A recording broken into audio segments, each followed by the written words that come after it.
ఇక్కడ ఒక కీలకమైనటువంటి అంశం ఏంటయ్యా అంటే అమెరికాలో ఆహ్, తమ దేశానికి వ్యతిరేకంగా మాట్లాడితే గనక తాట తీస్తారు. పాకిస్తాన్‌లో తమ దేశానికి వ్యతిరేకంగా మాట్లాడితే కాళ్ళిరగ్గొడతారు. చైనాలో ఉరి తీస్తారు. రష్యాలో చంపేస్తారు.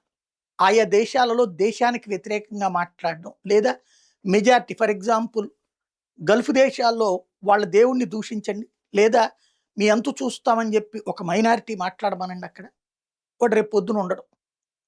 మన దేశంలో దరిద్రం ఏంటంటే, ఒక హిందువు తన ఆటో మీద పెట్టుకున్నటువంటిది ఏమని, మతం మారడం అంటే నీ తండ్రిని మార్చుకున్నట్టే. ఇది మతం మారని వాళ్ళకి కూడా వచ్చేసింది ఫీలింగ్. అలాగే క్రైస్తవ ముస్లిం సంఘాలకి ఫీలింగ్ వచ్చింది. అంతేగాని హిందువులకి ఏ ఫీలింగ్ రాల. ఆ డ్రైవర్‌ని బెదిరిస్తుంటే. అది మన దౌర్భాగ్యం. ఇప్పుడు ఉత్తరప్రదేశ్‌లో ఒక ముస్లిం రిక్షా అతను పెట్టుకున్నది. మీరు 100,00,00,000 మాత్రం ఏం చేస్తారు అన్నటువంటి. ఇది మా చేతిలో ఉంది అని పెట్టుకొచ్చాడు. అక్కడున్న పబ్లిక్ అడిగితే ఇది నిజం గదా అని అడిగాడు. ఎవరు సమాధానం చెప్పాలి? హిందువులు ఆలోచించుకోవాల్సింది. 100,00,00,000 హిందువుల్ని 10, 20,00,00,000 మంది బెదిరిస్తున్నారు. పోనీ వాళ్ళు అట్లా బెదిరిస్తుంటారులే అనుకుంటే, ఇతర దేశాల్లోనూ హిందువులే బెదిరింపులకు గురవుతున్నారు.